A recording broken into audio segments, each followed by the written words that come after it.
Xeyirli imin günler dostlar hammangizga da, barchangizga da. Menga bek ko'p yozalар Instagramda Rifat konsertlarıгыз, Qo'shanga Kucha Qozon konsertlari, Shalli konsertlari bo'lmagan aprel'dagi konsertlar. Әлі түгелгін әйткенде өзіміз дә білмейміз, біз көбісін сентябрьға көшіріп барабыз енді кіріңде. Qozonnыкы да, Shallinыкы да, Shalli декабрьға қалыр. Qozon ала берсе 18 сентябрьдан 21 сентябрьға қадар шул 4 күн қала ала берсе, шулық билетлар өз күшінде қала, кімдер билетлар алған билетларыгыз белән килә аласыз. Башка районнарныкы да шулай булыр инде ул көннәрен. Менә шушы көннәрдә май бәйрәмнәр үткәч төгәл язып куярбыз. Һәм миңа язалар, акчаны булса да кайтар дип. Dostlar, men sizden akşağızını almadım, birigiznikə də barığızın da bilet alған akşalarınız. Kimdiki kassada, kimden kassirrudan koyan alğansız şunda yatalar. Anı keri də qaytarıb bola.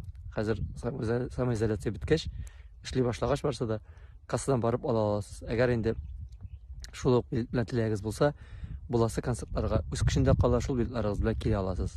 Вот şul.